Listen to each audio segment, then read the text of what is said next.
Hello everyone, welcome to lesson session academy.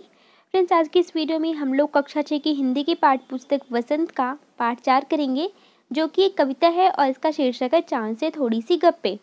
देखिए, इस कविता के जो कवि हैं वो शमशेर बहादुर सिंह हैं और शमशेर बहादुर सिंह जी का जन्म 13 जनवरी 1911 में देहरादून में हुआ। उन्होंने बहुत सारे गद्य और पद्य की रचना की है और ये चांद से थोड़ी सी गप्पे है। ये कविता जो है उन्होंने एक 10 से 11 साल की लड़की है, उसकी चाँद के प्रति जो कल्पनाएं हैं उसके आधार पर इस कविता की रचना की है। एक लड़की है जो कि क्या करती है, चाँद को जब पूर्णिमा आता है तो देखती है चाँद बिल्कुल ही गोल हो जाता है, और जब अमावस्या आती है तो वो देखती है कि चाँद बिल्कुल ही छोटा हो जाता है। तो इसको देखते हुए उसके मन में कई सारे प्रश्न उठते हैं, जिसके लिए वो क्या करती है, चाँद से कुछ सवाल पूछती है और फिर खुद ही उसके जवाब देती है। तो आइए इस कविता की शुरुआत करते हैं। गोल है खूब मगर आप तिरछे नजर आते हैं जरा, आप पहने हुए हैं कुल आकाश तारों जड़ा। तो वो कहती है कि आप तो खूब गोल हैं मगर आप हमें थोड़ा सा तिरछे नजर आते हैं, थोड़ा सा टेढ़ा नजर आते हैं। आपने जो तारों जड़ा आकाश है उसको आपने पहना हुआ है और आपने सारे अंगों को उसमें छुपाया हुआ है। सिर्फ मुंह खोले हैं अपना गोरा चिट्टा गोल मटोल। तो वो लड़की कहती है कि आपने अपना सारा अंग जो है उस तारों जड़े आकाश रूपी जो वस्त्र है उसमें ढक रखा है, और आपने सिर्फ आपका जो गोरा चिट्टा गोल मटोल मुंह है उसको सिर्फ आपने खोला हुआ है। क्योंकि बच्चों देखो क्या होता है, चाँद जो होता है बहुत ही ज़्यादा चमकीला होता है और वो क्या होता है, गोल मटोल भी देखने में लगता है जब पूर्णिमा का समय होता है। तो इसीलिए वो कहती है लड़की कि आपने तो सिर्फ अपना गोरा चिट्टा गोल मटोल जो मुंह है उसको ही खोला हुआ है, बाकी सारे अंगों को आपने उस आकाश रूपी वस्त्र में ढक रखा है। अपनी पोशाक को फैलाए हुए चारों सिमत सिमत यानी चारों दिशाओं में आप कुछ तिरछे नजर आते हैं, जाने कैसे खूब है गो की वाह जी वाह। तो फिर लड़की कहती है कि आपने अपनी जो पोशाक यानी आपके जो वस्त्र है उसको चारों दिशाओं में फैलाया हुआ है, लेकिन पता नहीं कैसे आप जो है थोड़े से तिरछे नजर आते हैं। खूब है गोकी गोकी यानी कि यद्यपि, फिर भी आप जो है बहुत ही कमाल हैं, वाह जी वाह। हमको बुद्धू ही निरा समझा है, हम समझते ही नहीं जैसे कि आपको बीमारी है। कौन सी बीमारी की बात करती है, आप घटते हैं तो घटते ही चले जाते हैं और बढ़ते हैं तो बस यानी कि बढ़ते ही चले जाते हैं। दम नहीं लेते हैं जब तक कि बिल्कुल ही गोल ना हो जाए, बिल्कुल गोल।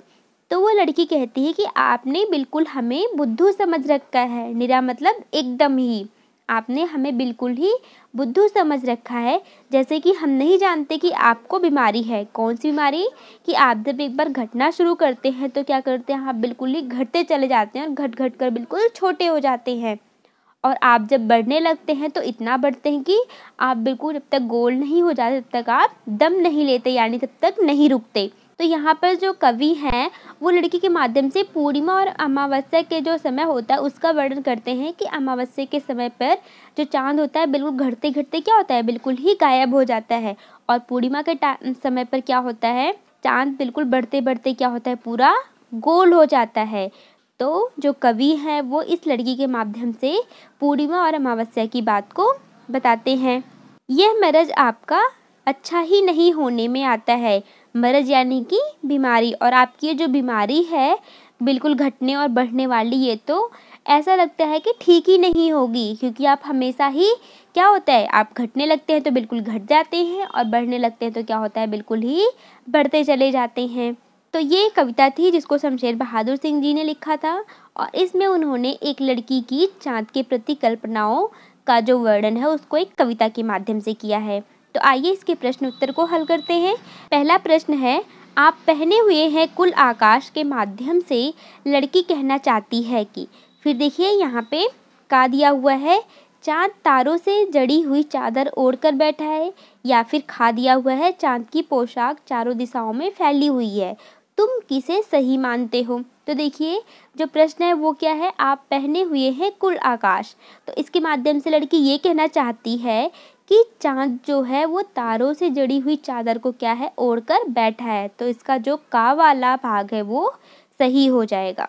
तो प्रश्न 2 है, कवि ने चाँद से गप्पे किस दिन लगाई होंगी? इस कविता में आई बातों की मदद से अनुमान लगाओ और उसका कारण भी बताओ। तो देखो यहाँ पे दिन दिया हुआ है और यहाँ पे कारण दिया हुआ है। तो क्या पूर्णिमा के समय पर कवि ने चाँद से गप्पे लगाई होंगी? देखिए पूर्णिमा के दिन क्या होता है, चाँद बिल्कुल गोल होता है, वो तिरछा नज़र नहीं आता। जबकि कवि क्या कहते हैं कि आप तिरछे नज़र आते हैं ज़रा। तो पूर्णिमा के दिन तो कवि ने चाँद से गप्पे नहीं लगाए होंगे।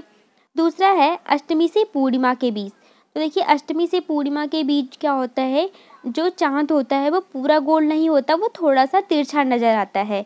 और देखिए तीसरा क्या है, प्रथमा से अष्टमी के बीच। तो प्रथमा से अष्टमी के बीच में क्या होता है, चाँद बहुत ही छोटा होता है, बहुत ही हल्का सा दिखाई देता है, ऐसे पतला सा। तो शायद इस दिन कवि ने चाँद से गप्पे नहीं लगाए होंगे, क्योंकि कवि क्या कहते हैं कि आप जरा तिरछे नज़र आते हैं। तो तिरछा चाँद कब नज़र आता है, अष्टमी से पूर्णिमा के बीच।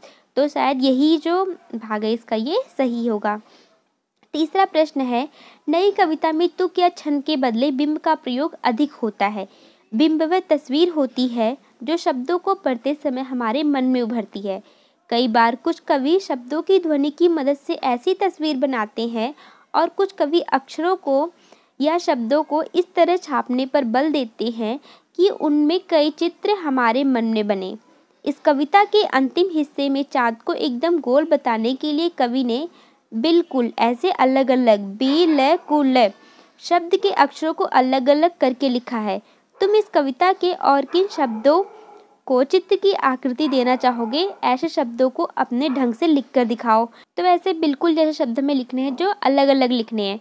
तो ऐसे किन किन शब्दों को हम लिख सकते हैं, जैसे कि गोल को लिख सकते हैं गो और ल, गोल। फिर किसको लिख सकते हैं, मटोल को म टो और फिर ल, मटोल। और किसको लिख सकते हैं हम लोग, आकाश को लिख सकते हैं आ का और श।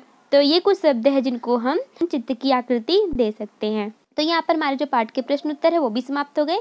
तो वीडियो कैसे लगी आप कमेंट करके बताइए, और अगर वीडियो पसंद आई हो तो इसे लाइक कीजिए, अपने फ्रेंड के साथ शेयर कीजिए और हमारे चैनल को सब्सक्राइब कीजिए। मिलते हैं नेक्स्ट वीडियो में। Thanks for watching.